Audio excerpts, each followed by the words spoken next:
పేతురు రాసిన మొదటి పత్రిక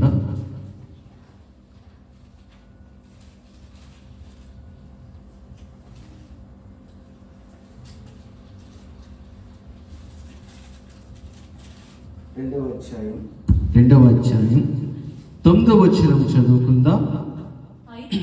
అయితే మీరు చీకటిలో నుండి ఆశ్చర్యకరమైన తన వెలుగులోనికి మిమ్మల్ని పిలిచిన వాని గుణాతిశయములను ప్రచురము చేయు నిమిత్తము ఏర్పరచబడిన వంశమును, రాజులైన యాజక సమూహమును, పరిశుద్ధ జనమును, దేవుని సొత్తైన ప్రజలునై ఉన్నారు. ప్రార్థన చేసుకుందాం. మహాపరిశుద్ధుడైన తండ్రి, సర్వశక్తిమంతుడా, నీకు వందనాలు, స్తుతులు, స్తోత్రములు చెల్లిస్తున్నాం. అయ్యా, అపోస్తులందరూ కూడా నాయనా ప్రభువా, నాయనా దేవుని యొక్క శిష్యుల్లో పేతురు చెప్తున్న మాటలు నాయనా ఈరోజు మేము చెప్పాలని ఆశపడుతున్నాం తండ్రి. ఆ రోజు ఆ సంఘానికి మీరు ఏదైతే చెప్పారో, ఈ రోజు మాకు కూడా మీరు మీ సంఘానికి కూడా ఆ విధముగా మాట్లాడమని వేడుకుంటున్నాం తండ్రి. మేమందరమే మీ పిల్లలమై ఉన్నాము ప్రభువా. మీరు మాతో మాట్లాడండి, మీరు మమ్మల్ని బలపరచండి, వాక్యము ద్వారా బలపరిచి సహాయం చేయమని వేడుకుంటున్నాం తండ్రి. మీరే తోడు నడిపించి, మీ ఆత్మ ద్వారా నడిపించి సహాయం చేయమని క్రీస్తు నామములో వేడుకుంటున్నాము పరమ తండ్రి. ఆమేన్. దేవునికి స్తోత్రం. హల్లెలూయా. ఈ రోజు సంఘము అంటే అనగా ఒక స్థితిలో నుండి మరొక స్థితిలోనికి పిలవబడిన వారు మనం. ఏమంటున్నాడైనా ఈ యొక్క మాట చూసినట్లయితే ఆయన ఏమంటున్నారండి? అయితే మీరు చీకటిలో నుండి ఆశ్చర్యకరమైన తన వెలుగులోనికి మిమ్మల్ని పిలిచిన వాణ్ణి. ఎవరు? దేవుణ్ణి. దేవుడు మిమ్మల్ని పిలిచాడండి. ఎటువంటి పరిస్థితుల నుండి? ఒక స్థితిలో నుండి మరొక స్థితిలోనికి పిలువబడిన వారమై మనం. దేవునికి స్తోత్రం. హల్లెలూయా. చీకటిలో ఉన్న మనల్ని దేవుడు ఏం చేశాడంటే, మనల్ని పిలిచి ఏం చేశాడంట? వెలుగులోకి నడిపించాడంట. చీకటి అంటే ఏమిటి? పాపము. చీకటి అంటే పాపము. పాపము అనే స్థితిలో నుండి మరొక స్థితిలోనికి అనగా నీతిలోనికి పిలువబడిన వారమే ఈ సంఘము. దేవునికి స్తోత్రము. దేవుని సంఘం అంటే ఒక మతము సంబంధించిన స్థలము కాదు. దేవుని సంఘం అంటే ఒక బిల్డింగ్ కాదు. దేవుని సంఘం అంటే ఒక మనుషులు ఏర్పాటు చేసిన ఒక ఇల్లు కాదు. దేవుని సంఘం అంటే ఏం తెలుసా? మనల్ని ఒక స్థితిలో నుండి మనల్ని మరొక స్థితిలోకి నడిపించింది దేవుని సంఘము. పాపము నుండి ఎప్పుడైతే మన జీవితాలు పాపంలో మునిగి తేలుతున్నాయో అప్పుడు దేవుడు పిలిచి, ఇవి చీకటిలో నీ బ్రతుకులని మార్చుకోండి అని చెప్పి వెలుగులోకి నింపాడు. దేవునికి స్తోత్రం. ఇది మనము ఇంకా అపోస్తులు చాలా మంది చూసినట్లయితే అపోస్తుల యొక్క సువార్త ద్వారా పిలువబడిన సమూహమే ఈ సంఘము. దేవునికి స్తోత్రం. హల్లెలూయా. చూడండి, తెస్సలోనికీయుల 2వ పత్రిక 2:14 చదువుకుందాం.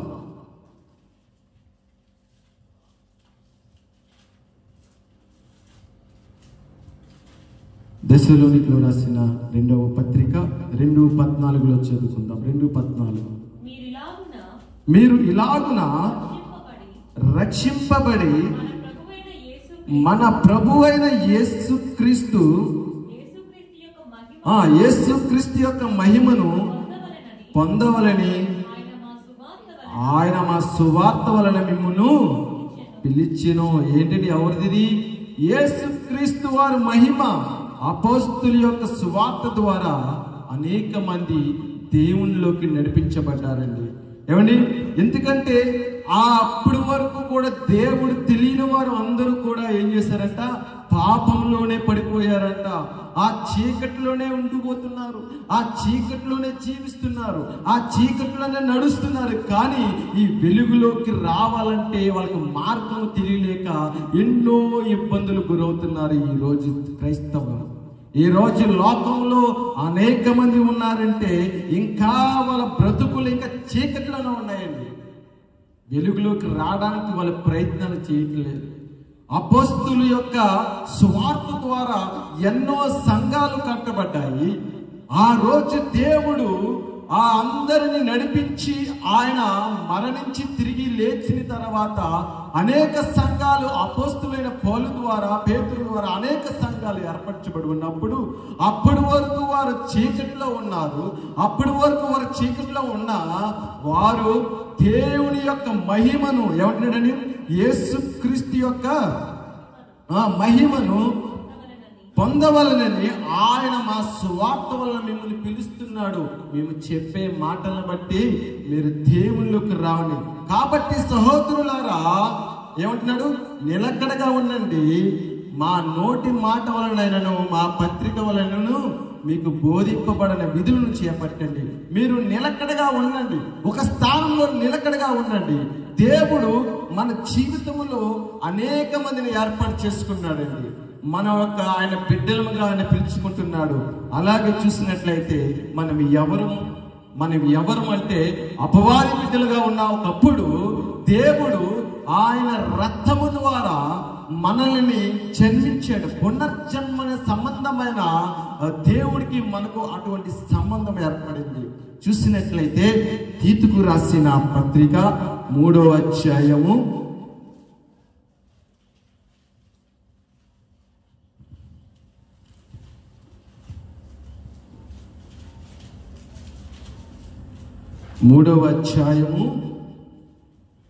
5వ వచనం మనం చూసుకుందామండి. మనము నీతిని అనుసరించి క్రియల మూలముగా కాక తన కనికరము చెప్పున ఆ పునర్జన్మ సంబంధమైన ద్వారానే పరిశుద్ధాత్మ మనకు నూతన స్వభావం కలుగజేయడం ద్వారానే మనల్ని రక్షించును. బాప్తిసం తీసుకోకముందు, దేవుని ఎరగక ముందు, దేవుడంటే ఎవరు తెలియక ముందు మనం ఎట్లా జీవించాము? ఈ లోక సంబంధమైన ఆశలుగా జీవించాము, ఈ లోక తలంపులుగా జీవించాం, ఈ లోక మాటలుగా జీవించాం.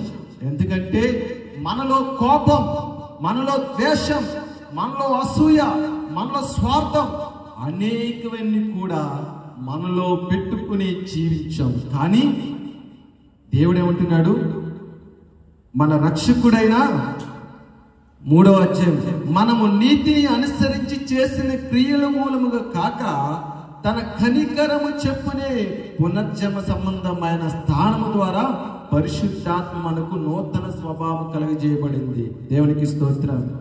మనము బాప్తిసము ఆ యొక్క నీటిలో మునిగి తీసుకున్న బాప్తిసం ద్వారా మనం నూతన జన్మము అంటే నూతనముగా పుట్టాము. మన పాత స్థితిని విడిచిపెట్టేస్తాం, మన పాత బ్రతుకుని విడిచిపెట్టేస్తాము, నూతన స్వభావం కలిగి ఉన్నామండి. బాప్తిసం తీసుకున్న మనం అందరం కూడా ఏ స్వభావం కలిగి ఉన్నామో ఒక్కసారి మన హృదయాలు పరీక్షించుకుందాం. ఏ స్వభావం కలిగి ఉన్నాం? ఎప్పుడైతే మన జీవితాలు చీకట్ల నుంచి దేవుడు మనల్ని వెలుగులోకి నింపాడో, ఎప్పుడైతే తన రక్షణ పొందుకున్నామో, ఎప్పుడైతే తన రక్షణ కావాలని మనం అనుకున్నామో, ఎప్పుడైతే నా దేవుడు, నా ప్రియ కుమారుడు, నా యేసయ్య నన్ను ప్రియ కుమారుడిగా ఎంచుకున్నాడని మనం అనుకున్నామో, అప్పుడే మనము ఆయనను పరిశుద్ధాత్మను పొందుకున్న వారముగా ఉన్నామంట. నీవు దేవుళ్ళు రాకముందు నువ్వు ఎన్ని మంచి పనులు చేయగానే అదంతా కూడా వ్యర్థమే. చాలా మంది అంటారు, లేదు దేవుడిని నమ్ముకోకపోయినా పర్వాలేదు, నేను మంచి పనులు చేస్తే దేవుడు నన్ను పరలోక స్థానంలోకి తీసుకెళ్తాడని. నువ్వు మంచి పనులు చేసినప్పటికీ కూడా నీలో ఏముంటుందంట?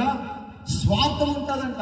ఎన్నిసార్లు మంచి పనులు చేయి, ఎన్నిసార్లు ఎన్ని మంచి పనులు చేసినప్పటికీ కూడా ఎక్కడో దుక్కున స్వార్థము ఏర్పాటు చేయబడుతుంది. అందుకని అంటున్నాడు కదా, ఏమంటున్నాడు? ఆయన పరిశుద్ధాత్మను అంటే ఎలాగా?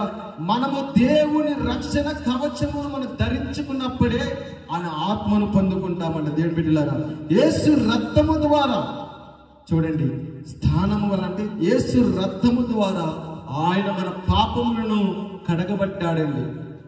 ఏ రోజు మనుషుల రక్తంతో మన పాపాలు కడగబడతాయా? ఈ రోజు మనుషుల ద్వారా ఎవరైనా తల్లి కానీ ఒక తండ్రి కానీ ఎవరైనా మనకు ప్రాణాలు అర్పిస్తారా? వాళ్ళు ఎంతవరకు ప్రేమ చూపించాలో అంతవరకే ప్రేమ చూపించగలరు. కానీ ఏ కొడుకులకి ఏ కూతురులకి కూడా తల్లిదండ్రులు ప్రాణాలు ఇవ్వలేరు.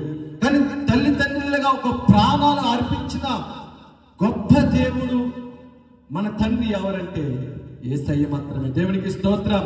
మన పాపాల నిమిత్తము ఎన్ని పాపాలు చేసినప్పటికీ కూడా తన రక్తాన్ని చిందించాడు, తన శరీరాన్ని నెలకొట్టాడు.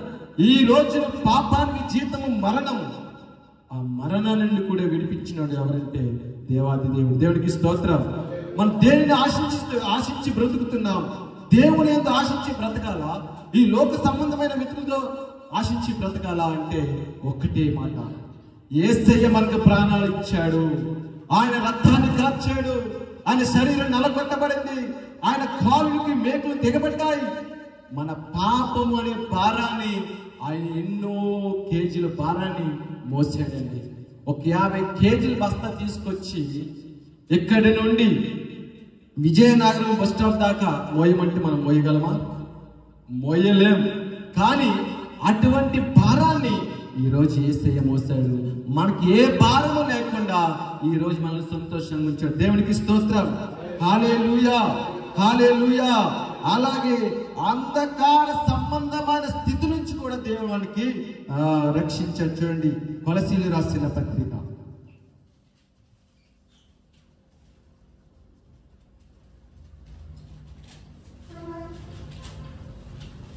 2వ అధ్యాయం, క్షమించండి 1వ అధ్యాయం 16 మనం చూసుకుందాం. ఏలయనగా ఆకాశమందున్నయు భూమి యందు ఉన్నవి దృశ్యమైనవి గాని అదృశ్యమైనవి గాని అవి సింహాసనములైనను ప్రభుత్వములైనను ప్రధానులైనను అధికారములైనను సర్వమును ఆయనందు సృజింపబడను. సర్వమును ఆయన ద్వారా ఆయనను బట్టి సృజింపబడను. దేవునికి స్తోత్రం. హల్లెలూయా. ఈ అంధకార సంబంధమైన అధికారపు స్థితి నుండి మరొక స్థితికి, అనగా క్రీస్తు రాజ్యము అంటే సంఘముగా ఉండుటకు పిలువబడిన వారేనే ఈ రోజు మనందరము కూడా అంధకార సంబంధమైన అధికార స్థితి నుండి ఈరోజు మన దేశము కానీ మన ప్రపంచము కానీ అనేక దేశాలు ప్రభుత్వాలు ఏర్పాటు చేయబడుతున్నాయంటే అది మన వేసే ఓటు అనుకుంటున్నారేమో. కాదు, దేవుడు ఏర్పాటు చేయబడుతున్నాడు. ఏ అధికారులైనా సరే, దేనినైనా సరే సృష్టించేది ఆయనే. ఆయన లేకుండా ఏది జరగదు. చాలా సందర్భంలో ఒక విషయం చెప్పుకుంటాను మీకు. ఎన్నిసార్లు మనం చదువుకున్నా, పెద్ద పెద్ద చదువులు చదువుకున్నా, ఐఏఎస్ ఐపీఎస్ చదువుకున్నా, ఉద్యోగం అనేది దేవుడు ఇస్తేనే అది జరుగుతుంది. కానీ దేవుడు ఇవ్వలేనిది ఏది కూడా రాదు. ఎంతో మంది చదువుకుంటున్నారు, ఉద్యోగాలు లేక రోడ్ల మీద తిరుగుతున్నారు. కానీ ఈ రోజు ప్రతిదీ కూడా ఆయన సృజింపచేసింది. ఆయన లేకుండా ఏది జరగదు, ఆయన లేకుండా ఏ పని అవ్వదు. కానీ దేవుడు ఏమంటున్నాడండి, భూమి యందు ఉన్నా కానీ దృశ్యమైనవి కానీ అదృశ్యమైనవి కానీ ఏమైనప్పటికీ కూడా దేవుడు సృష్టించాడు. ఆయన స్వరము ద్వారానే, ఆయన స్వరము ఆయన ద్వారా ఆయనను బట్టి సృష్టింపబడును. దేవుడి బిడ్డలారా, మనమందరం కూడా ఈ రోజు దేవుని బిడ్డలమై ఉన్నాం. దేవుడి బిడ్డలై ఉన్నాం. ఎందుకంటే మన అందరము ఇటు రీతిగా కూడుకుని మన అందరము దేవుని స్తుతిస్తున్నామంటే ఆయన మనల్ని ప్రేమించాడు కాబట్టి, ఆయన మనల్ని ప్రేమించాడు కాబట్టి, ఆయన మనల్ని ఆదరించాడు కాబట్టి మనం ఈ రోజు ఆయనకి ఈ సమయం ఇస్తున్నాం. ఈ సమయాన్ని ఇవ్వలేని వాళ్ళు అనేక మంది క్రైస్తవులు ఉన్నారు. ఈ సమయాన్ని బాప్తిసం తీసుకుంటున్నారు, రక్షణ పొందుతున్నారు, కానీ వాళ్ళ పనిపాటుల్లోనే వారి పనిపాటుల్లో బిజీ అయిపోయి దేవుని దూరం పెట్టేస్తున్నారు. ఈ రోజు ఉద్యోగాలు ఉన్నాయంటే కేవలము దేవుడిచ్చిందే. నువ్వు ఆశీర్వదించబడుతున్నావంటే దేవుడిచ్చిందే. నువ్వు ఇంకా బహుగా దీవించబడుతున్నావంటే దేవుడిచ్చింది. ఆయన ఆజ్ఞ లేనిది ఏది కూడా జరగదు. దేవునికి స్తోత్రం, హల్లెలూయా.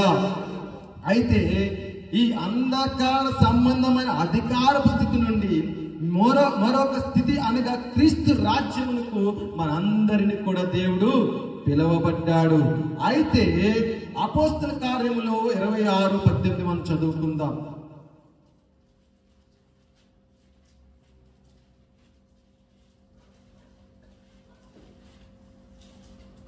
నీవు నన్ను చూచిన సంగతిని గూర్చి చదవండి.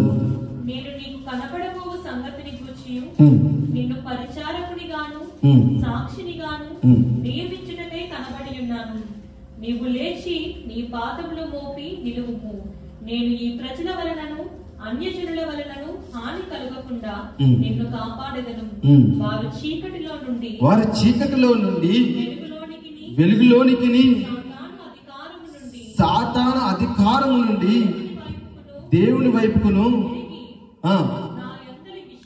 నా యందలి విశ్వాసము చేత పాప క్షమాపణను పరిశుద్ధపరచబడిన వారిలో స్వాస్థ్యమును పొందినట్లు వారు కనులు తెరచుటకై నేను నిన్ను వారి యొద్దకు పంపిదనని చెప్పెను. ఏమండి, దేవుడు ఏమంటున్నాడు? నీకు కనబడబోవు సంగతుల గురించి నేను పరిచారకునిగాను సాక్షినిగాను నియమించుటకై కనబడి ఉన్నాను. నువ్వు లేచి నీ పాదములు మోపి నిలువుము. నేను ఈ ప్రజల వలన అన్ని జనులను హాని కలగకుండా ఇక్కడ దేవుడు మంచి వాగ్దానం ఇచ్చాడండి. మన చుట్టుపక్కల ఉన్న జనం చాలా భయంకరంగా ఉంటారండి. చూడండి, కొన్ని సందర్భంలో మనకు సహాయం చేస్తున్న అన్నవారే మనకి శత్రువులైపోతారట. అటువంటి స్థితిలోంచి దేవుడు ఏం చేస్తానంటున్నాడు? అన్యజనుల వలనను హాని కలగకుండా నిన్ను కాపాడుదును. వారి చీకటి నుండి వెలుగులోనికి, సాతాను అధికారం నుండి దేవుడి వైపు తిరిగి నా యందు విశ్వాసము చేత. దేవుడి బిడ్డలారా, దేవుడు ఏం చెప్తున్నాడు తెలుసా? నువ్వు ఎప్పుడైతే ప్రజల వైపు తిరుగుతావో, ఎప్పుడైతే ప్రజల కోసం చూస్తావో, ఎప్పుడైతే నీ బంధువుల కోసం ఎదురు చూస్తావో, ఎప్పుడైతే నీ బంధువులను ఆశ్రయిస్తావో, ఎప్పుడైతే నీ యొక్క చుట్టుపక్కల ఉన్న బంధువులు ఎప్పుడైతే నువ్వు ఆశ్రయించి వారే నాకు సహాయం చేస్తారు అనుకుంటావో, వారే నీకు శత్రువులు అయి ఉంటారు. దేవునికి స్తోత్రం. నిజంగా శత్రువులు అయిపోతారు. ఎందుకంటే దేవుడు మనకి నిజమైన రక్షకుడు. ఎప్పుడైతే నువ్వు దేవుని వైపు చూసి, ఎప్పుడైతే నువ్వు దేవుడి వైపు వస్తావో, ఎప్పుడైతే దేవుడు నాకు సహాయకులను అంటావో, ఎప్పుడైతే దేవుడు నన్ను ఆదరిస్తాడని అంటారో, ఎప్పుడైతే నా కుటుంబాన్ని పోషించి నా దేవుడిని ఎప్పుడైతే అంటారో, అప్పుడే ఈ యొక్క ప్రజల నుంచి దేవుడు ఏం చేస్తాడండి? రక్షిస్తాడంట. అంటున్నాడు కదా, ఏ హాని కలగకుండా నిన్ను కాపాడుదును, చీకటిలో నుండి నిన్ను విడిపిస్తాను, నీ బంధకాల నుంచి నిన్ను విడిపిస్తాను, నీ సమస్యల నుంచి నిన్ను విడిపిస్తాను, నీ బాధల నుంచి నిన్ను విడిపిస్తాను. కానీ నువ్వు చేయవలసింది ఏంటి తెలుసా? మనం అందరం చేయవలసింది ఏంటి తెలుసా? దేవుని వైపుకి మనము వెళ్ళాలి. దేవునికి స్తోత్రం, హల్లెలూయా. కాబట్టి పిల్లరా, సాతాను అధికారము నుండి దేవుని వైపు తిరిగితే మనము దేవుని బిడ్డలమై ఉంటాం. దేవునికి స్తోత్రం, హల్లెలూయా. మొదటి కొరింథీయులకు రాసిన పత్రిక, కొరింథీయులకు రాసిన మొదటి పత్రిక 1:9 మనం చూసినట్లయితే, మన ప్రభు అయిన యేసుక్రీస్తు తన కుమారుని సహవాసము మిమ్మల్ని పిలిచిన దేవుడు నమ్మదగినవాడు. ఏమండి, మన ప్రభు అయిన యేసుక్రీస్తు అని తన కుమారుని సహవాసమును మిమ్మల్ని పిలిచిన దేవుడు నమ్మదగినవాడు. ఆయన మోసం చేసేవాడా? ఇంకా చెప్పాలంటే మనమే మోసగాళ్ళం. ఎందుకంటే మనల్ని ప్రేమించి, మనల్ని ఆదరించి, మనకు సమస్తం అంతా సమకూర్చిన దేవుడికే మనం మోసం చేస్తున్నాం ఈరోజు. మనం మోసం చేస్తున్నాం ఈరోజు. ఎందుకంటే అన్ని విషయంలో మోసమే. ఆ సంఘంలో మోసము, ఆ సమయాన్ని మోసము. దేవుడికి ఇవ్వాల్సిన సమయాన్ని దేవుడికి ఇవ్వం. ఎవరికి ఇస్తామంట? సాతానికి ఇస్తామంట. సాతాను సమయము.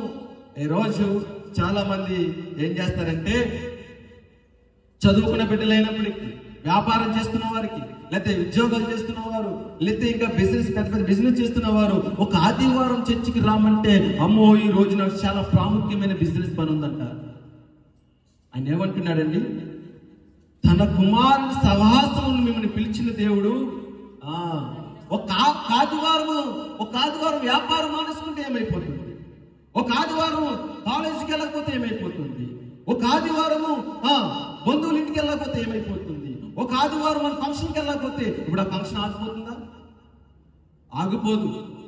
ఒక ఆదివారం మనం అన్ని పనులు మానుకుని మన దేవుని వైపు ఉంటే దేవుడు మనల్ని రక్షిస్తాడంట.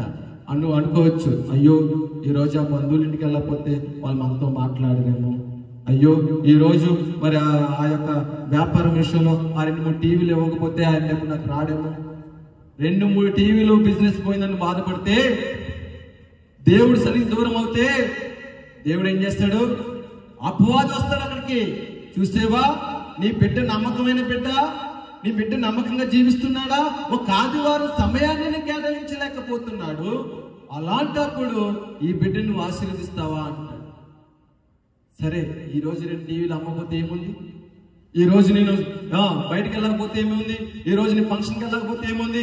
దేవుడు ఎవరో హృదయాలు మారుస్తాడని ఎప్పుడైతే నువ్వు దేవుడికి ప్రథమ స్థానం ఇస్తావో, వాళ్ళు నీ దగ్గరకు వచ్చి ఏం సిస్టర్ రాలేదు, అవునా, సరే సరే అని వాళ్ళే అంటారు.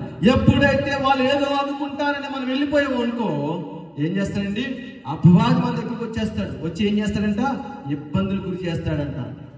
యాకోబు రాసిన పత్రిక 4వ అధ్యాయం చదువుకుందాం. 4వ అధ్యాయం 4లో ఏమంటున్నాడు?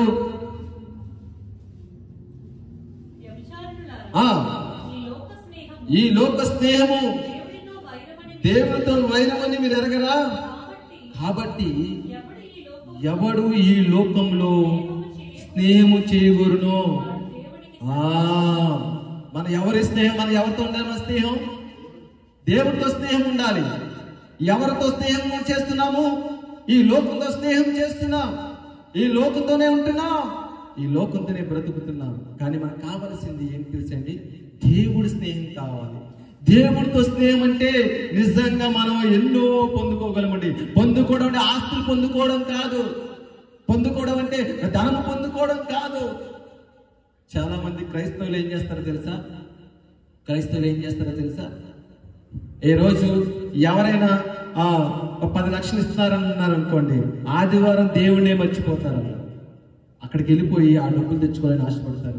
దేవుడితో స్నేహము చాలా మంచిదండి. నీ కుటుంబాన్ని కట్టబడతారు.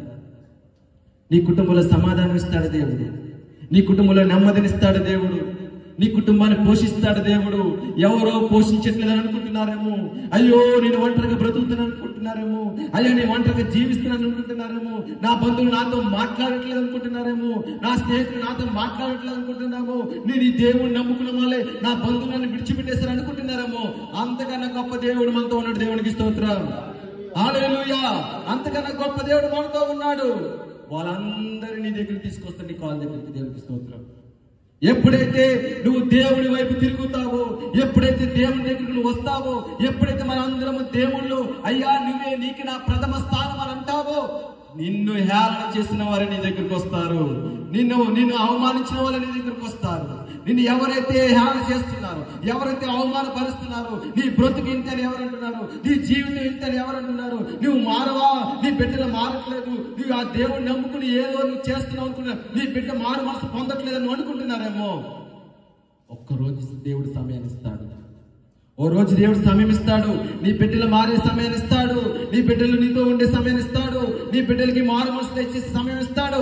అప్పుడు వాళ్ళందరికీ సమాధానం ఇస్తాడు. దేవునికి స్తోత్రం, హల్లెలూయా, హల్లెలూయా. ఈ లోక సాహసులను విడిచి తండ్రితోనూ కుమారుతోనూ పరిశుద్ధ సహవాసముతో ఉండుటకు పిలువబడిన వారు మనం అందరం కూడా సంఘం. దేవుని సంఘం అంటే, దేవుని సంఘం అంటే ఎవరు?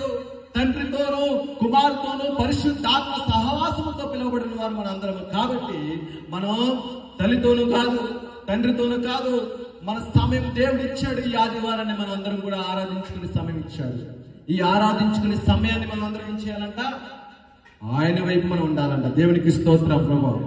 అలాగే చూసినట్లయితే దేవుడు ప్రేమించి ఆయన సంకల్పము చెప్పున పిలువబడిన వారమే సంఘం. రోమాపత్రిక 8వ అధ్యాయం, రోమాపత్రిక 8వ అధ్యాయము 28వ వచనం చదువుకుందాం.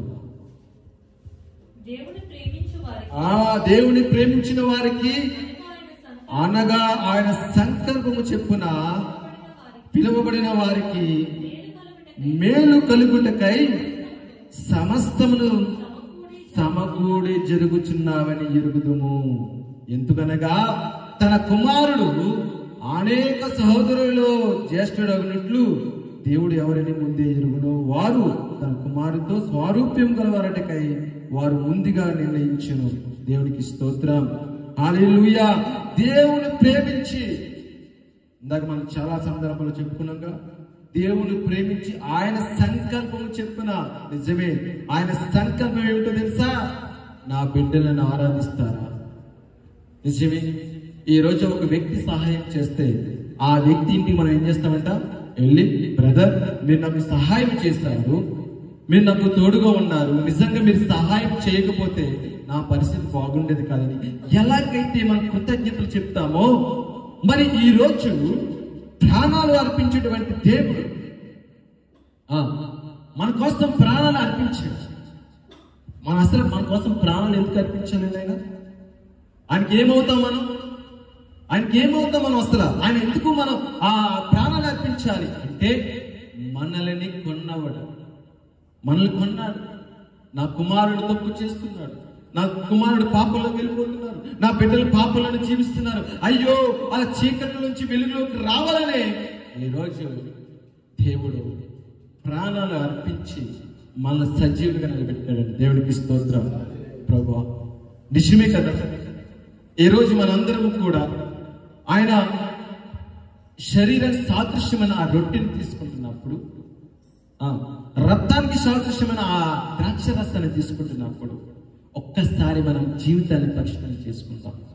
అయ్యో, దేవుడు ఇంత కార్యాలు చేస్తే, దేవుడు నాకు ఇంత త్యాగము చేస్తే, దేవుడికి నేను ఏమి ఇవ్వలేకపోయానా, దేవుడికి నేను ఏమి చేయలేకపోయానా అని బాధపడుతున్నావా? లేకపోతే బాధపడడం లేదా? ఇంతే వాక్యం విని వెళ్ళిపోతున్నావా? కాదు. మనము ప్రతిరోజు, అయ్యా తండ్రి ఎందుకయ్యా మా కోసం నువ్వు ప్రాణాలు ఇచ్చావు, మేమేమవుతామయ్యా ప్రాణాలు ఇచ్చావు, ఏ యోగ్యత లేని మాకు ఎందుకయ్యా ప్రాణాలు ఇచ్చావు, ఎందుకయ్యా మా పాపాలను కడిగావు అని ఒక్కసారి ఆయన జ్ఞాపకం చేసుకుంటే పిల్లలారా, మన తప్పుడు మార్గంలోకి వెళ్ళం. నిజమే, తప్పు చెయ్యి, తప్పుడు ఆలోచనలు రావు.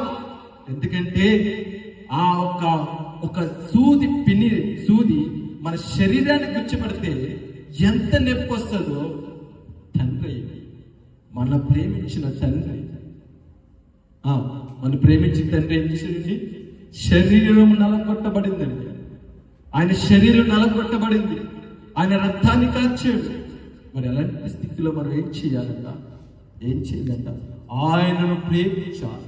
నిజమే, నా తల్లి నాకు ఆ సహాయం చేయడము, నా తండ్రి నాకు ఆ సహాయం చేయడము, నా కట్టుకున్న నా భార్య సహాయం చేయడము, నా కట్టుకున్న నా భర్త సహాయం చేయడము, కన్న నా బిడ్డలు కూడా సహాయం చేయడము. ఈ రోజు కన్న బిడ్డలు కూడా తల్లిదండ్రులు విడిచిపెట్టేసి లోకం అయిపోయింది.